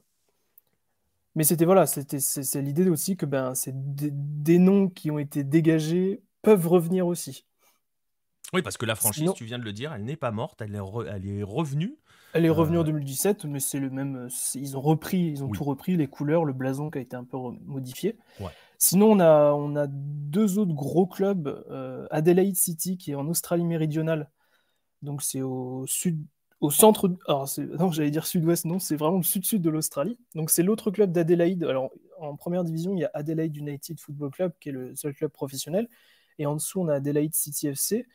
Si vous avez lu Lucarne Posé récemment, le club a noué un partenariat pardon, avec l'Atalanta pour le développement des jeunes récemment, donc l'Atalanta en Serie A. Et c'est un club qui a un très gros palmarès. Et en plus de ça, une Ligue des champions océanique à l'époque où l'Australie était en confédération OFC, lors de l'inauguration de la Ligue des champions océanique en 87. Et le plus gros des plus gros, euh, le South Melbourne Football Club, eux, ils sont issus de migrants grecs. D'ailleurs, si vous regardez le logo, Je l'ai mis. l'emblème du club. Ah, tu l'as mis. Parce que j'ai pas. Pour préserver ma connexion Internet, Non, mais je. y a pas de souci. Mais donc voilà, c'est le premier club qui a été entraîné par Ange Postecoglou, qui est une des références du football en Australie. C'est le plus gros palmarès all-time du football australien, puisqu'ils ont une Ligue des Champions également, mais ils ont aussi un passage à la Coupe du Monde des clubs en 2000. Et eux, à l'inverse, c'est un très gros club avec peut-être une des plus grosses bataillons de supporters, et ils ont toujours voulu revenir en A-League dans les différentes réouvertures pour les franchises, mais ils n'ont jamais pu parce que trop ethnique, trop et pas assez d'argent en fait. Et donc du coup, cette fois-ci, ils veulent revenir et ils veulent venir en force. Voilà. Et je vois la question de Red le Rouge. On va y arriver dans un instant sur les histoires de montée, descente. Et par rapport à ce que tu disais, PB Volant, impossible de le cacher. En fait, les clubs ne l'ont jamais caché parce qu'ils sont créés par des ethnies. Ils sont créés par des communautés de migrants. Donc, ils se sont identifiés là-dessus. Ça a été, il y a un article, il y a deux, trois articles sur Hello sur le sujet où vraiment on en parle. Je mettrai les liens dans la description sur les replays où on parle de ce football ethnique. En fait, on leur a demandé de le cacher, c'est ce qu'expliquait Antoine. Il y a eu une loi à un moment où ils n'avaient plus le droit du tout d'utiliser leurs racines, de montrer leurs racines, parce que la plupart des clubs beaucoup de clubs hyper importants, et Antoine vient de vous en citer quelques-uns qui sont hyper importants dans l'histoire du foot en Australie, sont des clubs de communauté. Là, ce sont les Grecs, les Croates, il y avait les Italiens, il y en a vraiment, vraiment beaucoup. Voilà, donc ils font partie, beaucoup de ces clubs-là aussi font partie des 32 prétendants. Il y aura que 10 à 16 élus. Ça pose une question qu'on ne s'est pas encore posée, Antoine, mais on verra ce qui ça donnera derrière, c'est que va-t-il se passer avec les 16 rejetés. Bah, Voilà. ils retourneront dans leur championnat actuel. Bah, c'est un peu Je... ça qu'on va se Mais, dire. mais Oui, mais tu vois, ça peut aussi freiner leur envie pour certains. Bon, même si normalement c'est des clubs très ancrés, donc voilà. Mais bon, on verra bien, on verra bien. Et justement, avec ce projet de D2, ces historiques que l'on évoque, on voit surtout déjà, parce que les gens ne le savent pas forcément, qu'il existe d'autres divisions en Australie et il existe d'autres dans une pyramide, il existe d'autres divisions en dessous de la A-League. Et bien justement, est-ce que tu peux nous le présenter un petit peu le portrait, nous faire le portrait de la pyramide footballistique australienne? alors, la pyramide en Australie, donc on a le championnat majeur et professionnel qui est le A-League Men, donc c'est le championnat masculin. Le championnat féminin s'appelle juste Women à la fin. Ils veulent promouvoir le même nom commercial. Pour le championnat de première division, donc c'est 12 clubs, 12 franchises, aucune montée, aucune descente. À l'issue de la saison régulière, il y a 6 qualifiés qui vont en play-off. Et dans ces play-offs, cette année, il y a une nouveauté, c'est un aller-retour en demi-finale. Mais en dessous, on a une très grosse pyramide où là, tout est connecté. Et le championnat donc alors, je ne veux pas dire première division, mais comment on peut dire ça, deuxième division? Comment tu dirais, toi, Bah, le Nicolas, deuxième, plutôt? ouais, en fait, c'est le même problème qu'on a avec la MLS et l'USL. Comment donner un nom? En Parce fait, que c'est la première, le deuxième échelon de la pyramide, voilà, enfin, le mais deuxième qui n'a échelon aucune du football. connexion avec le Voilà. premier. Voilà, c'est ça. C'est Alors, le problème dans toutes les ligues fermées, c'est le même problème avec la MLS et l'USL, c'est le même problème aujourd'hui avec le Mexique, la Liga MX, c'est ce qui s'appelle la Liga qui autrefois s'appelait la Liga des Ascenso, mais il n'y a plus d'Ascenso, donc voilà. Mais bon, c'est le deuxième étage, concrètement. donc, c'est ça. Donc, dans ce deuxième étage, on va retrouver un championnat par État. Il y a juste deux différences. Pour l'État de Nouvelle-Galles du Sud, donc celui où la capitale est Sydney, il est divisé en deux. Il y a la Nouvelle-Galles du Sud et le Nord Nouvelle-Galles du Sud. Donc ils sont divisés en deux. Et il y en a un qui fonctionne tout seul. C'est malheureusement le territoire du Nord parce qu'il est rattaché, mais il est indépendant parce que c'est un territoire qui est très enclavé. Et malheureusement, il n'y a pas beaucoup d'équipes. Et donc du coup, il joue tout seul. Mais il n'est pas sous la domination de National Premier League. Et en dessous, c'est un système qui est vraiment pyramidal. On va par exemple, du Sydney United 58 que j'ai cité tout à l'heure, et on va descendre vraiment aux catégories amateurs. Donc, par exemple, si je prends l'état du Victoria, donc, où la capitale est Melbourne, le deuxième échelon commence avec la NPL Victoria, où il y a 14 clubs. Ensuite, il y a la Victoria 2, où il y a aussi 14 clubs. Il y en a deux qui montent et deux qui descendent. La NPL Victoria 3. Et ensuite, on descend sur du régional avec la State League 1 Nord-Ouest et la State League 1 Sud-Est. Pardon. C'est vraiment une belle pyramide. Ouais, on voit que c'est qu'il y a une vraie pyramide footballistique en dessous C'est de la ça. A-League et qu'il y a aussi, et Après, surtout, chacun fonctionne différemment. La NPL évidemment, Victoria, c'est plus facile parce que par rapport au bassin de population en Australie, elle est beaucoup plus segmentée. Il y a beaucoup plus de clubs et de viviers que par exemple, si on regarde dans le territoire du Nord, il y a beaucoup moins de clubs parce que ça descend qu'au troisième échelon, quoi. c'est ça, c'est ça. Mais on voit qu'il y a une pyramide extrêmement active, voilà, qui existe véritablement. On va voir aussi comment elle peut être bousculée, cette pyramide, hein, avec l'apparition d'un étage au-dessus d'eux et certains de leurs clubs vedettes, parce qu'on imagine que ces clubs-là, euh, les 16 qui vont. Enfin, s'ils sont 16 ou s'ils sont 10, on verra. Franchement, quand on voit le casting, je ne sais pas si je vais déclencher un effet halo, mais il y a quand même plus de chances qu'ils soient 16 parce que je pense que tu les trouves facilement, les 16 Bah, dans la liste. oui, c'est clair, mais même moi, mais ils pourraient même en mettre un peu plus. Donc, je Oui, sais pas, eux. oui, mais le problème, c'est que tu vois, là où je veux en venir, c'est que tu vas enlever du Sydney 58, du South Melbourne, tu vois, du Adelaide City. tu vas les enlever de leur championnat d'État. En fait, on va les appeler comme ça, hein, des championnats C'est d'État, ça, pour faire un parallèle comme si c'était au Brésil, parce qu'ils ne les joueront plus, hein, concrètement. c'est ça. Il va rester quoi de ces championnats d'État? Ils seront pas promus sportivement dans cette deuxième division, ils seront promus par rapport à leur cahier des C'est charges ça. et ce qu'ils peuvent offrir. Bah oui, ils peuvent être 16 clubs. Après, c'est le système de qu'est-ce qu'ils vont faire? Est-ce qu'ils vont jouer en bocal? Parce qu'il y a l'adrénaline de la montée et la descente, Bah, en fait, on là va où ils sont. l'évoquer dans un instant, hein. C'était une question qui était passée. Paul aime beaucoup le nom Valentine FC. Bah écoute, Valentine, oui, bah, on verra s'ils seront retenus. Je les mettrai pas dans les favoris, moi, hein, mais remarque, j'ai pas regardé sur la liste qui je pourrais mettre en favori si j'en sortirais. S'il était possible d'en sortir 16 comme ça, après, à, c'est à compliqué parce première qu'il y vue. en a, ils ont des fonds spécifiques et tout. Donc, il y a des choses qu'on sait pas forcément, je pense. Il y Après, en a, ce ils qui sont avec des vrais projets de stade, tout ça. Donc, Ouais, c'est ça. Après, ça peut être très marrant de voir Canberra, Croatia et Sydney 58, par exemple. euh, Je ne sais pas comment ils vont faire. Mais tu vois, par exemple, un club comme Sydney Olympic, comme les Stallions, les Marconi Stallions, qui sont aussi historiquement assez importants, Heidelberg, qui est important, les ah Melbourne oui, Knights, il y a quand même un paquet de clubs où tu peux te dire, en théorie, si tu prends que la carte historique ou poids footballistique, tu peux déjà les cocher, hein. Donc, et puis il y a des clubs, tu vois, par exemple la Tasmania, il n'y a que South Hobart, il n'y en a qu'un. Donc si tu veux ben, être je dans tous pense les marchés, qu'il. il va y être. Moi, je pense que, ouais, pour moi, celui qui sera forcément, c'est lui. Ils Bah cherchent oui. tellement à chercher, mais ils envoient souvent Western United en Tasmanie, mais ils voient que ça fonctionne bien, donc il faut qu'ils aient un club, quoi. Donc Hobart, ce serait top. Eh ben voilà, on verra. Bref, vous voyez, il y a cette deuxième division qui arrive qui va changer le paysage. Vous avez vu, je ne sais pas si c'était très lisible, la pyramide, hein, elle est disponible sur la page Wikipédia, hein, très concrètement, cette pyramide du football en Australie. Mm. Je ne sais pas si c'était extrêmement lisible, mais on l'a mis quand même au cas où, si vous avez de bons yeux, si vous avez, en gros concrètement, si vous avez de meilleurs yeux que moi.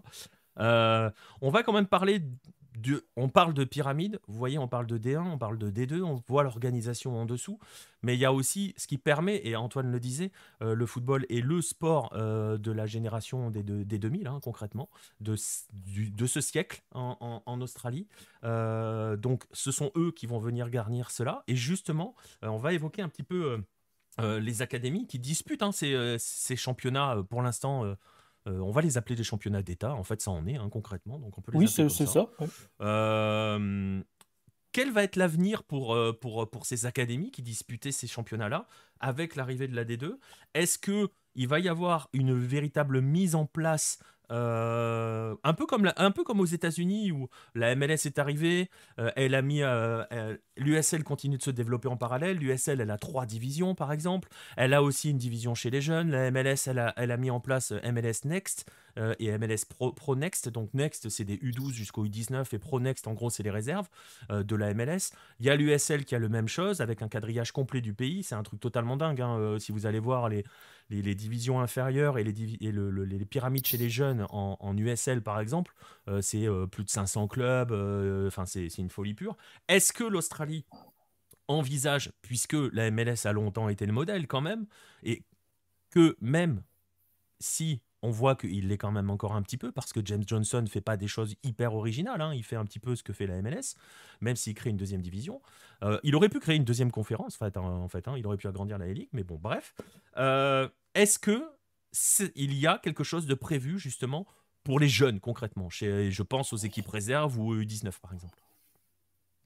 Actuellement, il y a un gros trou dans la raquette, en fait. C'est qu'est-ce que vont faire les jeunes? Parce qu'aujourd'hui, il y a eu, non, même un peu avant, euh, avant, il y avait la Youth League qui a rien à voir avec le pendant européen de la Ligue des Champions, mais c'était le même nom commercial qui a été créé en 2008. Et il y avait 10 clubs répartis en deux poules de 5 avec phase finale. Et c'était chaque académie des clubs professionnels qui jouaient entre eux avant la reprise du deuxième échelon. Ensuite, ces clubs-là allaient jouer en fait dans le championnat du deuxième ou troisième échelon où ils étaient. Mais c'était un mini championnat pas de pré-saison parce que ça faisait partie de leur année footballistique. Malheureusement, depuis 2020 et le Covid, cette compétition n'existe plus. Et cependant, on a quand même eu, avec la nouvelle réforme du football, on a le championnat masculin, le championnat féminin, et on a la A-League Youth qui est créée, mais dont personne ne connaît de calendrier ou dans le futur, elle sera là. Donc, pour l'instant, elle n'existe que commercialement parlant, mais elle n'existe pas sportivement parlant. Elle est, Aujourd'hui, pour le coup, je te coupe 2 secondes, pour le coup, à la différence de la D2, elle est un projet en l'air. Elle est lancée en l'air, comme elle ça, est un ça va projet qui est venir. en l'air. Et est-ce que elle va être scindée dans ce futur deuxième division? On ne sait pas. Mais aujourd'hui, chaque club de première division a une académie et cette académie joue dans le deuxième échelon ou troisième échelon. Ça dépend où elle est. Parce que certaines académies ont des partenariats avec des clubs de première division. Par exemple, MacArthur ou Western United ont dû passer des contrats de filiation parce qu'ils ne pouvaient pas repartir des échelons amateurs pour remonter. Donc il y a des échanges, C'est, des c'est, échanges commerciaux, financiers, tout ça pour cette fois, vous prendrez le nom et vous et jouerez sous la bannière. c'est ce qui se passait en MLS avec certains clubs de MLS qui n'avaient pas leur équipe B à eux, mais qui avaient des liens avec d'autres formations. C'est plus trop le cas maintenant. Voilà, hein, je vous invite à suivre les. On en parlera peut-être un Mais jour je, de l'histoire de mais je MLS pense Next et qu'on peut Pronext. Alors après, c'est vrai que le système américain, moi, je le trouve un peu imbuvable quand on n'y connaît rien. C'est vrai que j'essaie de regarder un peu. On en a un peu partout, entre le Next Pro, USL. C'est vrai, hein, moi, enfin, Bah, voilà, en c'est ce que fait, je c'est trouve. très, ouais, c'est ça. En fait, c'est très. Il faut voir ça comme deux organisations différentes, en fait, ce qui est le cas. C'est-à-dire que et tu vois, et c'est là où c'est difficile de faire la pyramide, parce que autant sur l'Australie, on arrive à Américaine. s'en sortir en disant, on a la A-League, on va avoir la D2, et on a à côté, pour faire un parallèle avec le Brésil, des championnats d'État. Donc voilà, ça fonctionne comme ça. Aux États-Unis, tu as la MLS qui couvre tout le territoire et tu as l'USL qui couvre tout le territoire avec une D1, une D2 et une D3 qui n'est pas pro, je crois. La troisième division, je voudrais vérifier, mais il me semble que l'USL 3 est amateur ou semi-pro, enfin bon, bref. Mais voilà, et chacun a sa pyramide. MLS lance Next et Pro Next. Next, je vous disais, ça va du U12 au U19. Et Pro Next, c'est les réserves en fait, hein, c'est le championnat des réserves. Donc, voilà, ils organisent le truc. On peut imaginer à terme que l'Australie peut-être arrive à ça tout en gardant ses championnats d'État. Ça va être une question d'ailleurs, hein, qui est levée par la D2. Quel avenir pour les championnats, ce qu'on appelle nous les championnats d'État et qu'eux n'appellent. Je sais même pas s'ils les appellent comme ça en fait. Non, c'est des Federation Members. Ouais, voilà, c'est Ils ça. appellent Ouais, ça donc comme ça. c'est des championnats de fédération. Donc voilà. Donc pour l'instant, on voit que chez les jeunes, c'est pas encore complètement organisé. Et justement, on va aborder cette question-là, avant-dernière question par rapport à ce dossier, qui a été posée tout à l'heure, parce qu'on a fait des parallèles avec la MLS. Et justement, il y a une chose de très différente dans l'esprit de James Johnson. Tu l'as évoqué, c'est cette notion de promotion aux relégations, parce que parce que cette idée, elle est là, qu'il y ait à terme, on ne sait pas quand, hein, je ne crois pas qu'il ait défini quoi que ce soit là-dessus, euh, qu'il y ait une histoire de promotion-relégation entre la A-League et sa D2. Alors, je sais pas, est-ce que tu montres la petite image que je t'ai envoyée Je ou vais la pas? montrer, bien sûr. Ah, Eh oui, la eh pyramide, la ben, nouvelle pyramide. c'est ça, c'est La voici, messieurs, dames. la nouvelle pyramide. Alors ça, c'est une communication qu'on a eue l'année dernière, même il y a 2 ans, pour ce qui devait être et ce qui se passe. Donc c'est bien, c'est qu'on est, on est vraiment à ce qu'on nous avait promis. C'est-à-dire que avant, donc c'est très bien, on a le avant et après. Avant, on avait donc le championnat A-League qui a donné un accès à la Ligue des Champions. On avait la Coupe nationale, donc Australia Cup. Donc en plus, c'est le bon nom, parce que ça avait changé de nom, donc ça Ouais, c'est ce le qui bon nom. prouve que, ouais, en fait, je vois ce que tu veux dire. Ce qui prouve que les projets qu'ils avaient, ils les ont tenus. C'est ça. Tout était bien. Et donc on voit bien que c'était la seule compétition qui pouvait faire jouer des clubs du second échelon avec des clubs de premier échelon. Et il n'y avait pas non plus de système de transfert entre les deux. Et cette fois-ci, il y a eu 2 choses. Premièrement, ils ont voulu coordonner ils ont voulu aligner tous les calendriers, de janvier à décembre. Malheureusement, ça ne s'est pas encore fait avec le championnat national de première division, donc la A-League, mais le reste se fait. C'est-à-dire que là, le championnat de NPL a déjà repris. Et l'idée, c'est de se dire que la deuxième division va s'imbriquer entre la A-League et les championnats de fédération. Et on voit bien sur cette présentation qui est très claire, c'est qu'il y a un accès entre chaque. On voit bien que Sans qu'ils aient défini le nombre. Hein. sans qu'ils aient défini le nom, mais l'aspect de l'accès est une idée qui est ouverte, sauf que on l'a écrit à lucarne opposée et ça nous l'a été redit par la fédération, ça ne sera ouvert qu'à partir du moment où ce sera viable et rentable. Donc, quand ça sera ouvert, on ne sait pas, mais l'idée finale, c'est ça. C'est-à-dire que euh, un club qui sera peut-être recalé, comme tu disais tout à l'heure, Nicolas, qui sera recalé de ce projet, pourra monter dans les 3 ans, en parcours parfait, en première division professionnelle. Et l'idée, c'est... Vas-y. En fait, ce qui est intéressant, c'est que ça pose la question. Alors forcément, le débat de la promotion-relégation qui fait toujours rage aux États-Unis, et les questions se posent parce que les pyramides sont compliquées, les structures sont parfois indépendantes, mais quand même, des anciens clubs du SL jouent maintenant en MLS, et des clubs du SL postulent régulièrement à devenir de nouveaux candidats à la MLS. Ça, c'est le grand classique. Ça pose aussi une autre question, le débat de la promotion-relégation. Et tu l'as dit, tout est dans l'argument de la viabilité du projet, en fait, concrètement. On peut aussi le voir dans l'autre sens, en se disant, mais attendez, qu'est-ce qui empêche l'Australie de faire comme la MLS, c'est-à-dire des conférences, et d'avoir une ligue, une A-League à 30 équipes, plutôt que d'avoir une D2 sans qu'on sache si ça monte ou si ça descend, sans qu'on comprenne véritablement le modèle économique de la chose, tu vois. Parce que quelle va être la visibilité de la D2 par rapport à la A-League? C'est une grande question, tout ça. Ça va être, c'est une question de 15 ans, là. Mais c'est vrai que le côté ouverture, je pense que euh, par rapport aux supporters, il y a ce sentiment, quand on arrive à la fin de la championnat de saison régulière, quand il y a les premiers clubs qui ne peuvent pas être qualifiés, les matchs n'ont vraiment aucun intérêt. C'est vraiment, quand on est investisseur, quand on investit dans une franchise de A-League, on a peur de rien, alors que c'est la frénésie de se dire que là, on peut descendre. Donc là, c'est par exemple Ça, c'est l'argument. Melbourne. C'est l'argument très américain, concrètement, ce qui explique la ligue fermée, c'est-à-dire de dire, si tu veux attirer un investisseur, il faut qu'il minimise les risques. Donc, En fait, je pense que c'est ça. Et je pense qu'en plus de ça, le système ligue fermée en Australie, il est à bout de souffle. Et je pense que James Johnson l'a bien senti.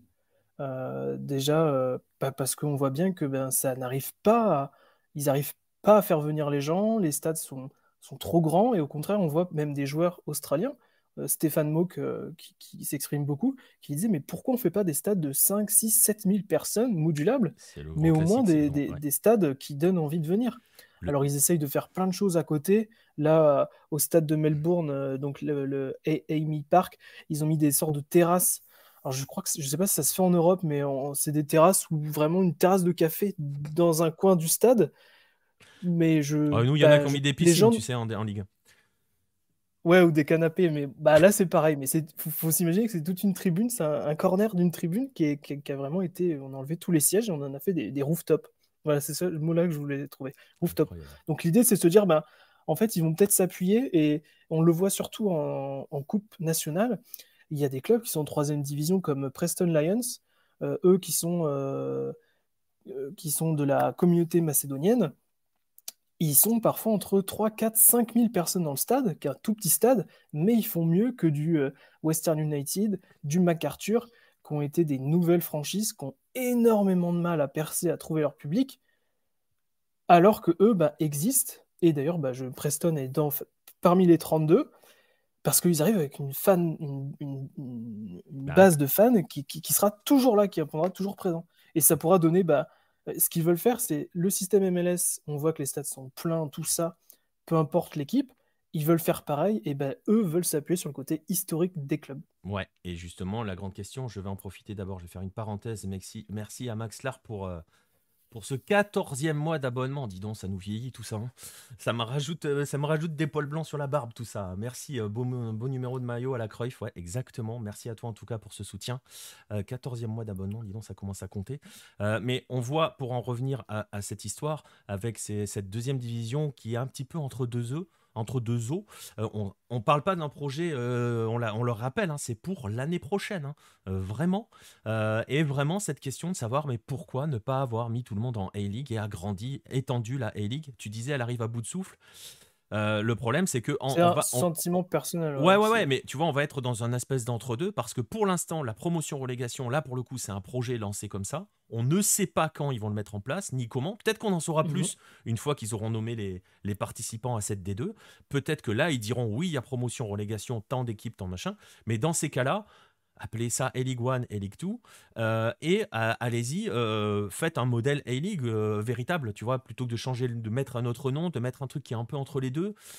Je trouve que économiquement parlant, c'est compliqué. Après, James Johnson, je ne sais pas si on l'a dit, c'est un monsieur qui vient du Citigroup, hein, donc qui a une vision du football qui n'est pas forcément la vision footballistique fermée des franchises et tout, ce qui explique la promotion-relégation, mais qui a une grosse influence européenne aussi dans la façon dont il fonctionne.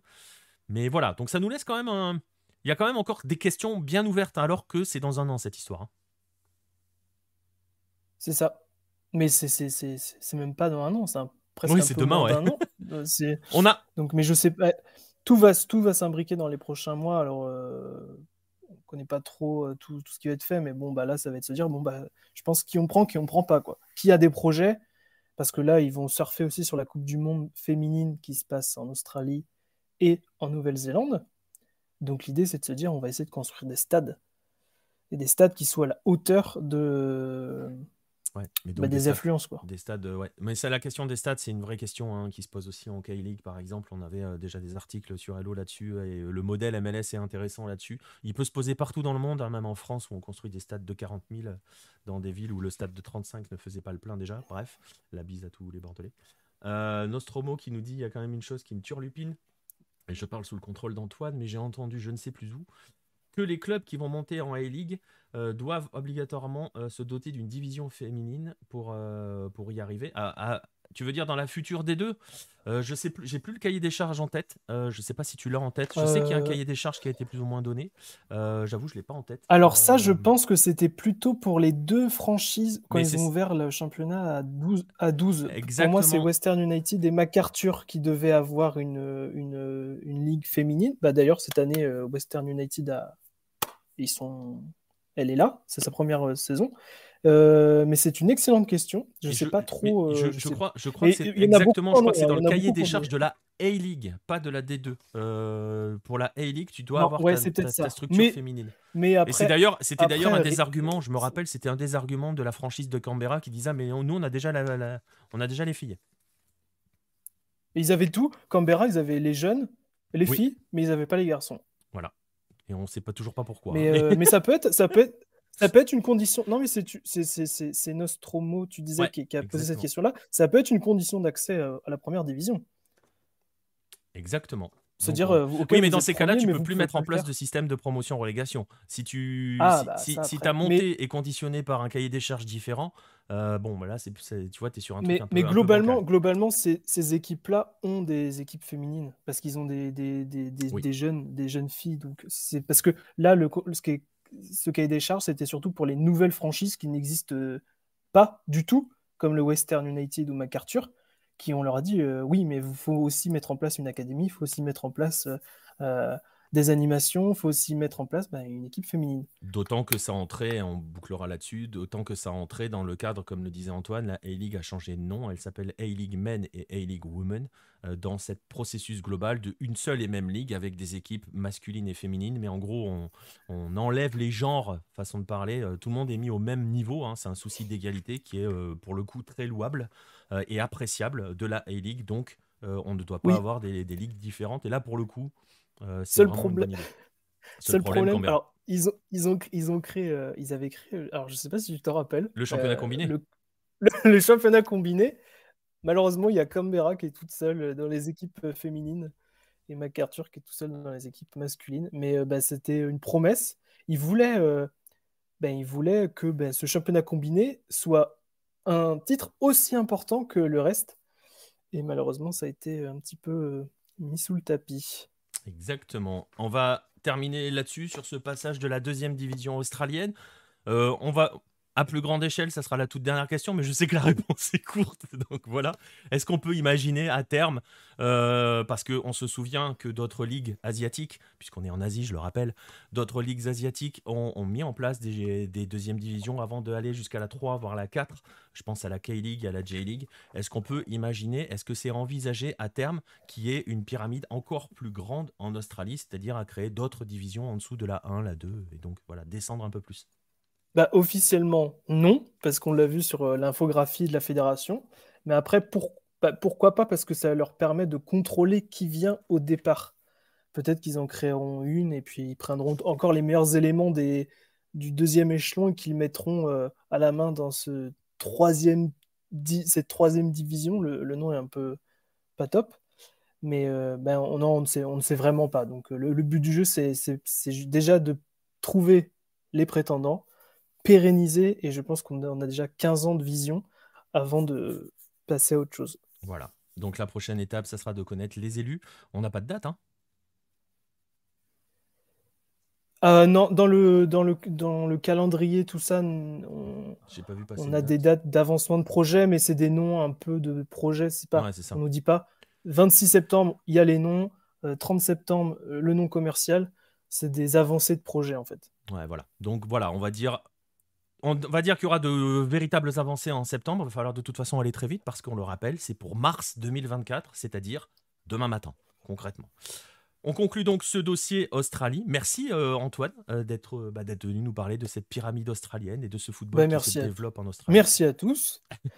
Et continuez à lire Lucarne Posé parce que bah, du coup, nous, on écrira les avancées de ce projet ben, voilà, pour le suivre. Et puis, on suivra sûrement ce championnat quand il sera né. Exactement, en espérant qu'il naisse bien. On va aller sur la dernière partie, l'avant-dernière, le dernier dossier, hein, concrètement, de l'émission. Après, vous savez ce qu'est la dernière partie, c'est toujours la même. C'est les petits bonbons du soir. On va faire un lien d'ailleurs, et puis ça va être intéressé, je le disais tout à l'heure, ça va intéresser les Australiens, parce qu'on va parler du prochain adversaire de l'Australie en match amicaux à la fin du mois, l'Équateur.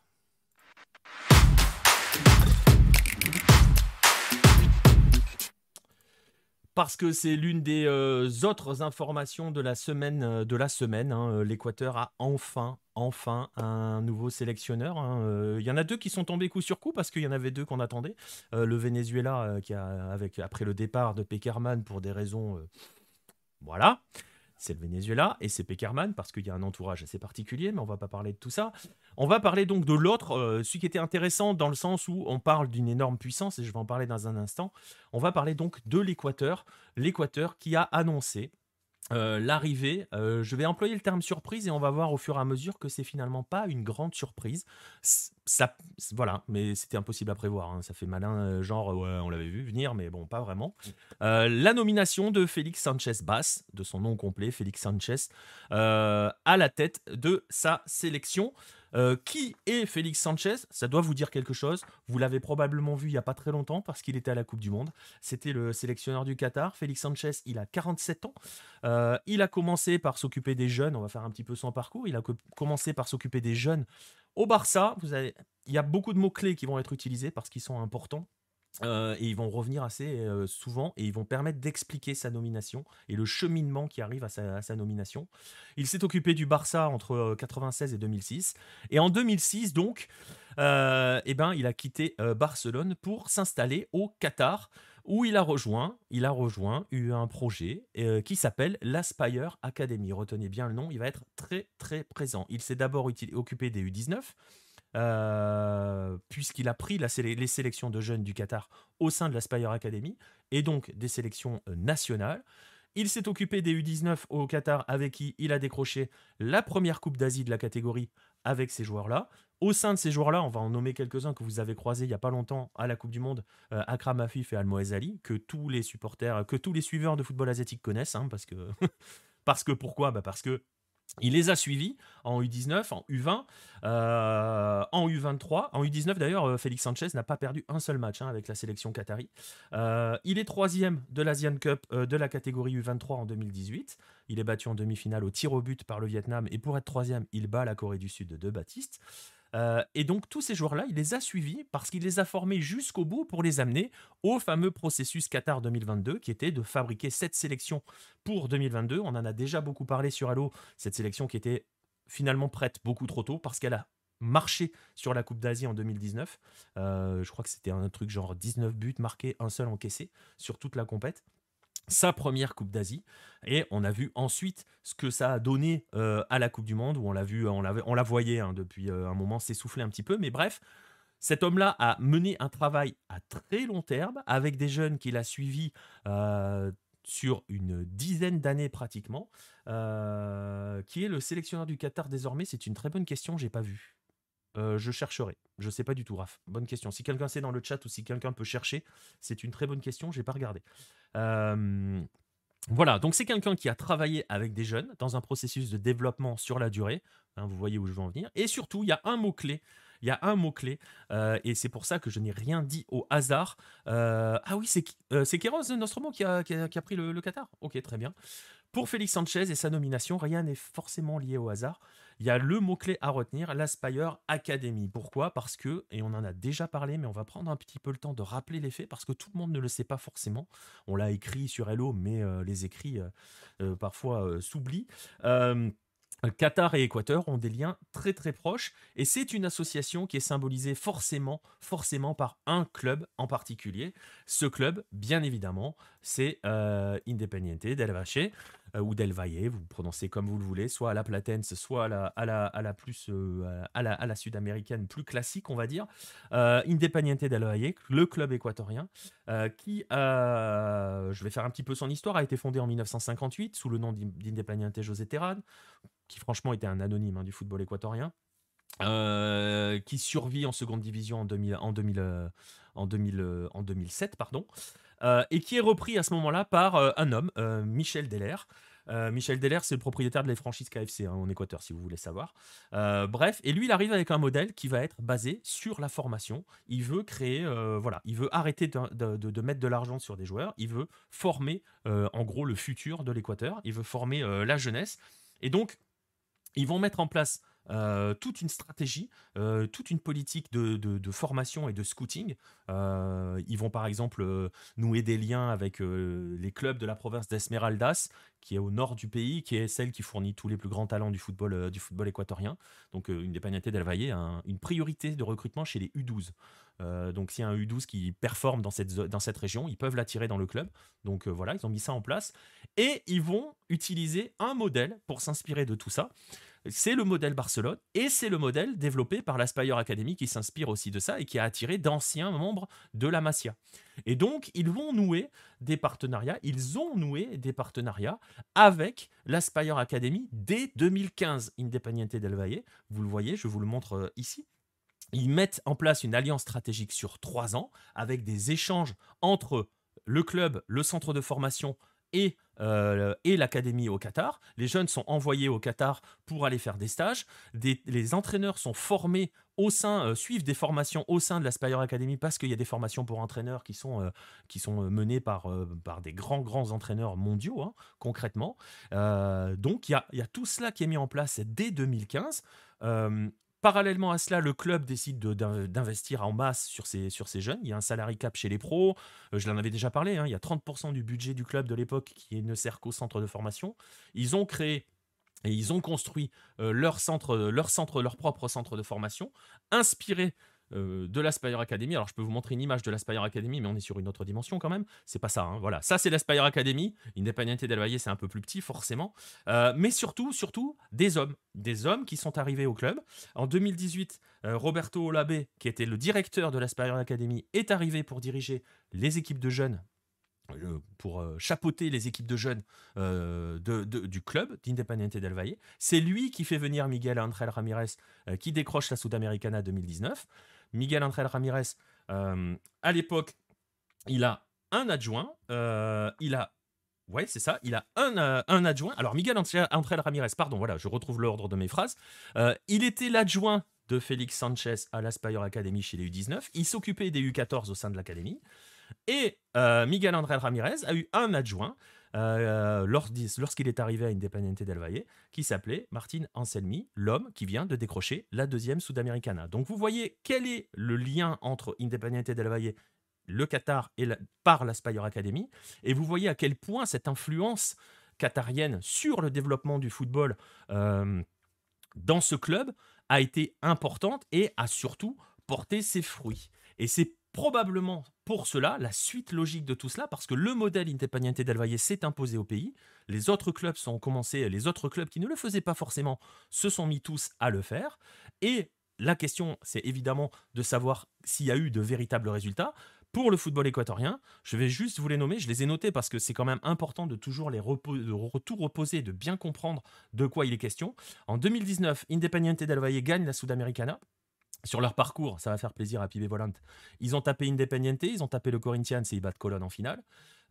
Pendant ce temps, il y a 2 clubs équatoriens en 8e de finale de la Libertadores. C'est la meilleure performance de club derrière les Argentins et les Brésiliens. La Liga de Quito va en quart. En 2020, il y a 3 clubs équatoriens en 8e de finale de la Libertadores. C'est une première dans l'histoire du pays. En 2021, Barcelona tombe en demi-finale de la Libertadores après avoir tapé 2 fois Santos, qui était le finaliste alors le finaliste en titre, si ça peut se dire comme ça. Ça fait mal, mais ça joue dit l'arbitre. Ah, voilà, j'y peux rien. Hein.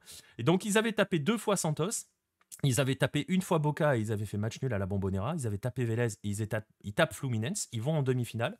La LDU est en quart de finale de la Sudamericana et tombe face au futur vainqueur, pendant qu'Independiente del Valle, lui, est tombé en 8e de finale, éliminé par le futur finaliste.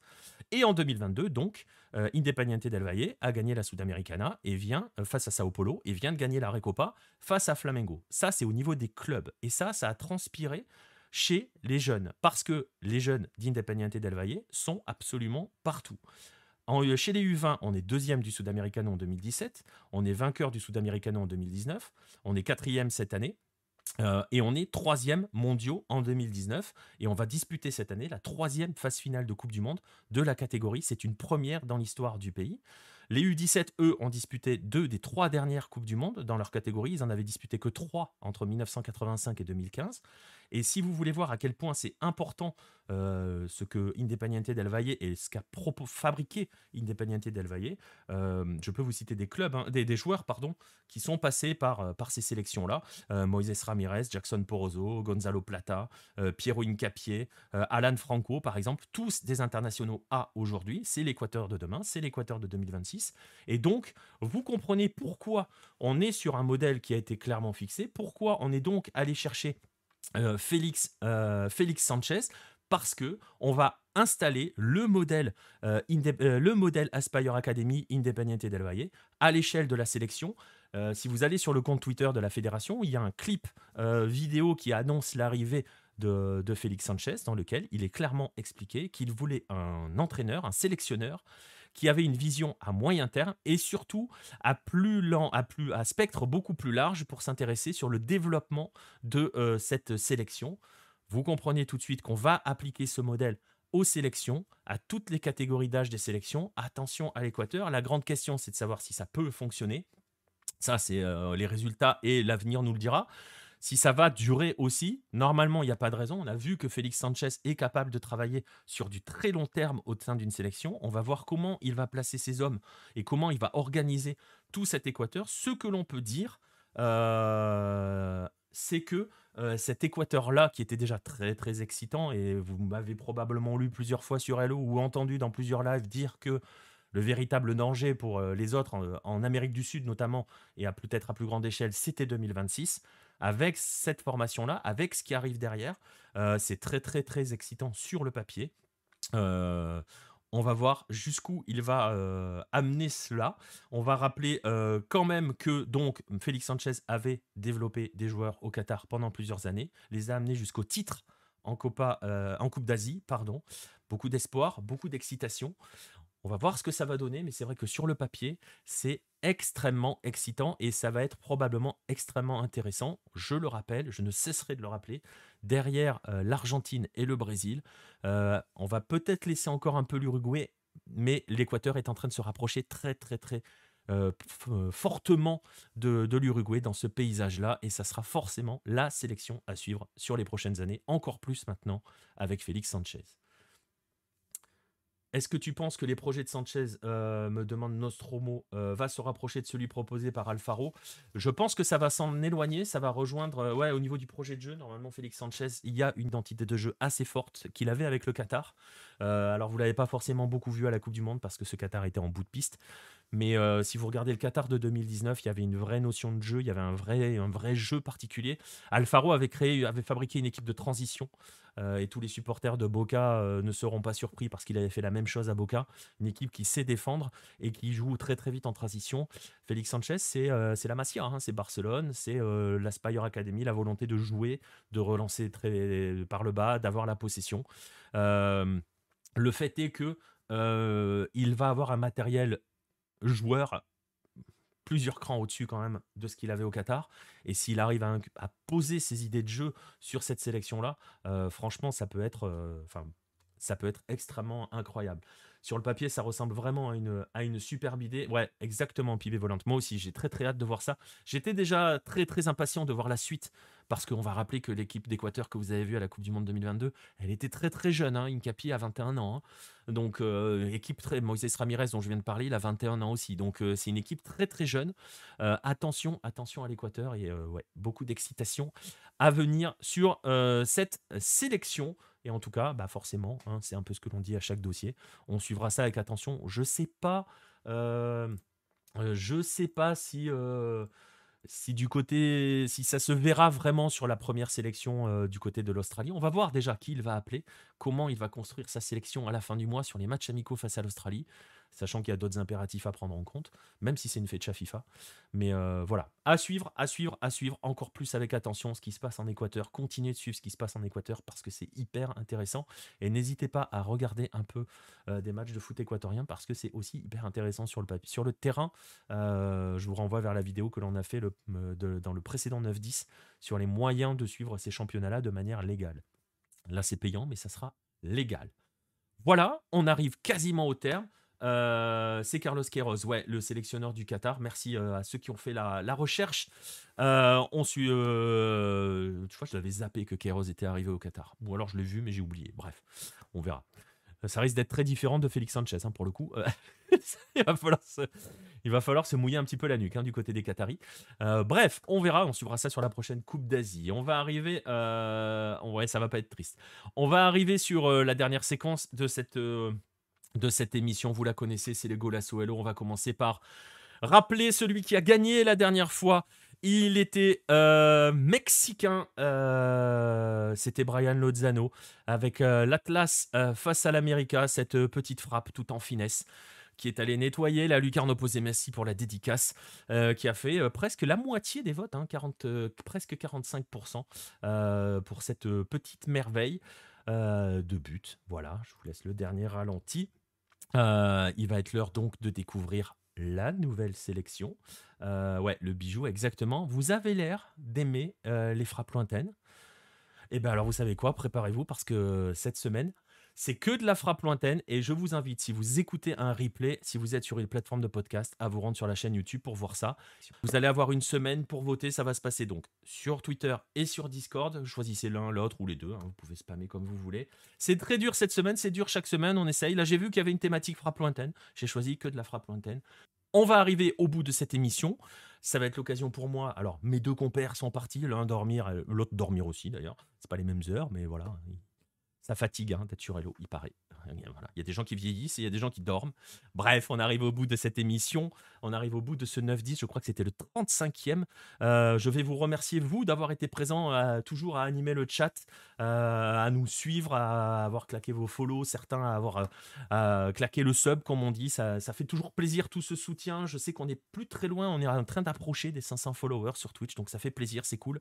N'hésitez pas hein, à suivre la chaîne sur Twitch et sur les autres plateformes. À suivre sur les réseaux sociaux. On va vous donner rendez-vous pour un prochain 9-10 lundi prochain à 21h avec d'autres dossiers bien évidemment. D'ici là, au moins 2 lives samedi soir, la soirée nord-américaine, la soirée MLS, peut-être un peu de Mexique, j'ai pas encore regardé le programme, mais soirée MLS pour sûr. Et dimanche soir, une soirée Sudam. Bon, c'est Boca, hein. Donc je suis pas sûr. Mais si, allez, on se retrouvera quand même dimanche. Samedi soir et dimanche soir pour les 2 prochains lives et sinon lundi prochain pour le prochain 9-10. Merci à vous tous d'avoir été présents Et à très bientôt. Passez bien votre semaine à mater du foot. Et on se retrouve donc pour un prochain live ou pour le prochain 9-10 la semaine prochaine. Salut tout le monde.